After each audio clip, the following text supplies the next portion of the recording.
second niches for the book summary of subtitle Art of Not Giving Fuck by Mark Manson, जिसका उर्दू तर्जमा बनता है या हिंदी तर्जमा बनता है कि मुश्किलात के साथ ही जीना है, मुश्किलात के बावजूद ही जिया जा सकता है।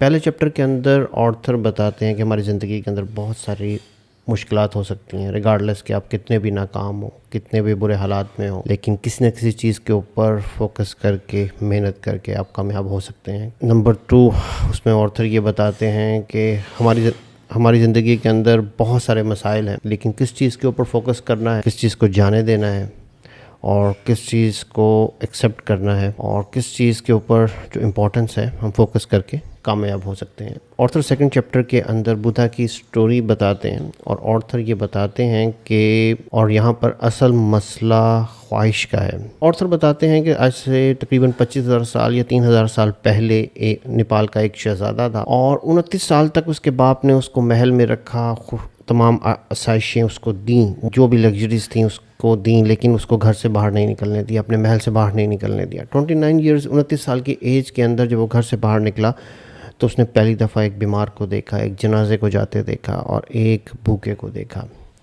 और एक बूढ़े आदमी को देखा। ही वॉज़ वेरी सरप्राइज कि ये क्या है। और at that time he is facing the existential crisis, उसको समझ नहीं आ रही थी कि है क्या। According to author at he first time saw the human suffering, इंसानी तकलीफ़ उसने पहली दफ़ा देखी। देन ही डिसाइडेड कि उसको अपनी ज़िंदगी के मानी तलाश करने हैं। उसने उस तकलीफ़ को, उन तमाम तकालीफ़ को बर्दाश्त किया जो उसने फ़र्स्ट टाइम देखी। वो बीमार भी हुआ, वो भूखा भी रहा, तन्हाई भी उसने बर्दाश्त की। बुद्धा ने अपने नज़रियात पेश किए, दैट इज़ एक्सेप्टेंस। या तो आप किसी भी तकलीफ़ को एक्सेप्ट कर लें और उस तकलीफ़ की बुनियाद में एक ख्वाहिश है, उस ख्वाहिश को ख़त्म कर दें तो तकलीफ़ ख़त्म हो जाए, या कुछ इतनी एफ़र्ट्स करें कि आप वो चीज़ हासिल करता है। बुद्धा ने बताया कि एनलाइटमेंट इज़ कि लेटिंग गो ऑफ इंटाइटलमेंट। आप कोई भी, आप स्पेशल नहीं हैं, आप डिज़र्व नहीं करते, आप मेहनत करेंगे तो आपको मिलेगा, आप पैदाइशी डिज़र्व नहीं करते किसी चीज़ को। नंबर 2, पेन को, तकलीफ़ को रेजिस्ट करना छोड़ दें। There is a common saying that whatever you resist persist. किसी मसले की वजह से, किसी इशू की वजह से आपको तकलीफ़ है तो देन लेट इट एक्सेप्ट, उसको एक्सेप्ट करें और जाने दें। मेरे दोस्तों ऑथर ये बताते हैं कि there is 2 types of a pain, sufferings 2 तरह की होती हैं, फिजिकल पेन और साइकोलॉजिकल पेन। फिजिकल पेन बिल्कुल साइकोलॉजिकल पेन भी उसी तरह काम करती है जिस तरह फिजिकल पेन करती है। कि फिजिकल पेन आपको बताती है कि something is wrong in your body, आपको चोट लगी है, आपका गोडा, आपका पाँव किसी मेज़ पे लगा है तो या तो मेज़ की गलत जगह पर है, आपको उस मेज़ को ठीक करना, लोकेशन पे रखना होगा, या ख़ुद इतने मोहतात रहना होगा कि नेक्स्ट टाइम आपकी उस टेबल से ठोकर ना लगे। तो इट्स मीन्स कि something is wrong, either table is wrong, place is wrong place, और आप ध्यान से नहीं चल रहे। नंबर 2, इसी तरह साइकोलॉजिकल पेन जो हमें किसी मसले, किसी इवेंट या किसी चीज़ की वजह से होती है, या हमारी किसी सोच की वजह से होती है, वो भी हमें कुछ इंडिकेट कर रही होती है। फॉर एग्ज़ाम्पल, अगर आपको किसी अमल से दुख हुआ है तो इट मीन्स कि you have some kind of expectations from there. आपको वहाँ से कुछ एक्सपेक्टेशंस थी, कुछ गलत हुआ जिसकी वजह से पेन आपको फेस करना पड़ा। तो ऑथर कहते हैं कि मेरे दोस्तों, ऑथर बताते हैं कि ज़िंदगी जो है वो नेवर एंडिंग प्रॉब्लम है। Life is the name of never ending problems. कभी भी मसाइल ख़त्म नहीं होंगे। आप एक मसले को ख़त्म करेंगे तो अगला एक मसला तैयार खड़ा होगा, अगर आप एक चीज़ को अचीव कर लेते हैं। और मज़े की चीज़ ये है कि लाइफ के अंदर हमेशा खुशी उस वक्त ही आती है जब आप किसी मसले को हल करते हैं, आप किसी मसले का सलूशन निकालते हैं। लेकिन होता क्या है कि जब आप उस मसले का सलूशन निकाल कर नेक्स्ट लेवल पे पहुंचते हैं, then you face another problem, एक अदर चैलेंज आपके सामने मौजूद होता है।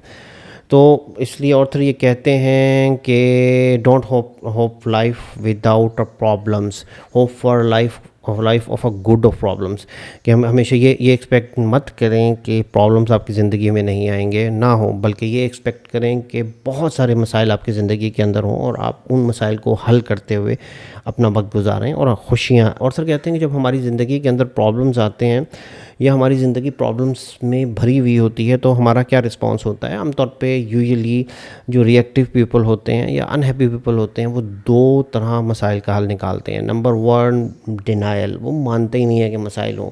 किसी मसले को मानने से या इग्नोर करने से मसला हल नहीं हो। मैंने फर्स्ट वीडियो के शुरू में बताया था कि बहुत सारे लोग हमें हैप्पी नज़र आते हैं, खुश नज़र आते हैं, लाइफ एंजॉय करते नज़र आते हैं। दे ignore the lot of problems, but actually not that's true. Actually वो कर क्या रहे होते हैं कि जो चीज़ उनके लिए इम्पॉर्टेंट होती है they are focusing on that. तो डिनायल, वो प्रिटेंड करते हैं कि प्रॉब्लम्स एग्जिस्ट नहीं करते। Number 2, victim mindset, they start blaming others. वो अब कि यार मैं इस वजह से फेल हो गया था, मैं इस वजह से नाकाम हो गया, मुझे इस वजह से मसाइल आए, but they have to face the problems. अगर आप प्रॉब्लम्स को फेस नहीं करेंगे, विक्टिम माइंडसेट का निशान रहेंगे, तो हमेशा नाखुश रहेंगे। की वजह से विक्टिम माइंडसेट और डिनाइल की वजह से होता क्या है कि हमारी तकलीफ़ बढ़ती चली जाती है। Then author talk about the emotions. हमारी ज़िंदगी के अंदर मुख्तलिफ इमोशंस रिज़ल्ट होते हैं किसी न किसी रिएक्शन का, और कई दफ़ा ये इमोशंस सच्चे भी नहीं होते। बहुत ज़्यादा खुशियों के बाद भी, बहुत ज़्यादा अचीवमेंट के बाद भी आप बाज़ औक़ात नाखुश होते हैं।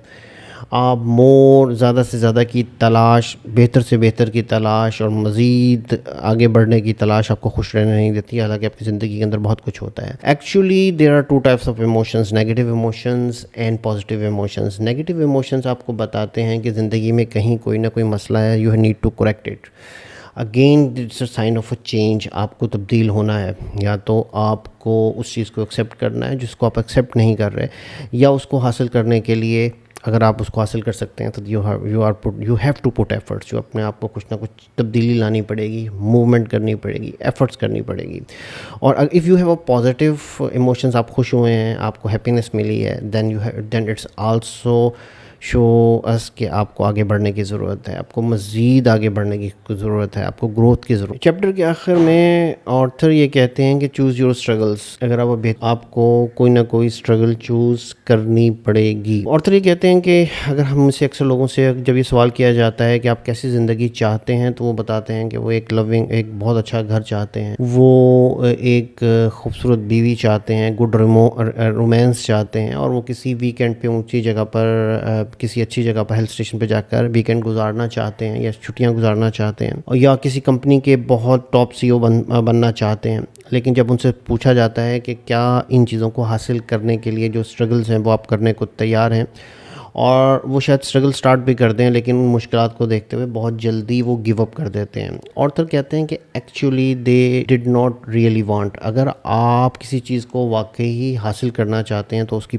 प्राइस को पे करने के लिए तैयार होंगे, और it's a longer period of time, बहुत लंबे अरसे आपको काम करना पड़ेगा। और फिर यहाँ पर एक अपने यंग डेज़ का जिक्र करते हैं कि वो अपनी जवानी के दिनों में जब वो छोटे थे या टीन एज में थे, तो ही वांट के टीवी के ऊपर किसी गिटारिस्ट को देखते जो गिटार बजा रहा होता, और लोग हज़ारों का मजमा उसको महसूस होकर सुन रहा होता, और वो आंखें बंद करके तसव्वुर करते कि मैं भी गिटार बजा रहा हूँ और लोग मुझे सुन रहे हैं। लेकिन एक्चुअली अगर वो अपनी ज़िंदगी में सब कुछ चाहते तो शायद वो ये कभी नहीं कर सकते, और ना वो उसकी प्राइस पे कर सकते हैं। फॉर एग्जांपल, आप यूरोप में, क्योंकि आपको टीनेजर्स के अंदर अपना ख़र्चा और जॉब्स करके उठाना पड़ता है, और फिर यूनिवर्सिटी और कॉलेज की फ़ीस निकालनी पड़ती है, तो उनके पास इतना टाइम ही नहीं था कि वो गिटार बजाना सीख सकें। और अगर वो गिटार बजाना सीख भी लें, उस लेवल तक जाना और जहाँ पर लोग उसको सुने, लोगों को इकट्ठा करें और लोगों की रिजेक्शन को बर्दाश्त करना उनके लिए मुमकिन ही नहीं। एक्चुअली वो इस चीज़ को अपनी ज़िंदगी में चाहते ही नहीं है। हम में से बहुत सारे लोग एक रोमांटिक लाइफ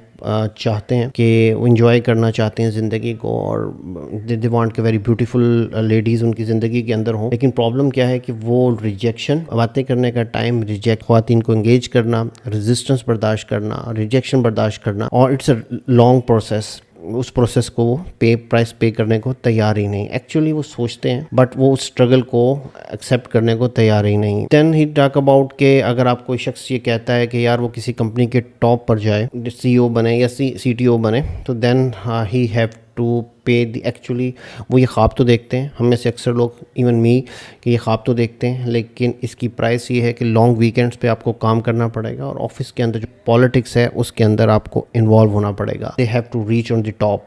इसी तरीके से अगर आप कोई, हम यूज़ करते हैं the no pain no gain, तो इट्स मोस्ट सिंपल रियलिटी है हमारी ज़िंदगी के, कि हमारी स्ट्रगल्स ही जो हैं वो डिटरमाइन करती हैं कि हम किसी किसी चीज़ के अंदर कितनी तकलीफ़ बर्दाश्त करते हैं। सिर्फ तकलीफ़ हमें सिर्फ उस वक्त ही हमारे लिए चार्मिंग हो सकती है जब उसका कोई मानी हो, कोई हम कष्ट क्यों कर रहे हैं। इट्स वेरी इंपॉर्टेंट कि हमारी ज़िंदगी के अंदर हम कोई काम क्यों कर रहे हैं, किसी काम के लिए पेन या तकलीफ़ को क्यों बर्दाश्त कर रहे हैं। और अगर ये वाई इज़ मिसिंग तब हमारी ज़िंदगी एक बोर और डल है।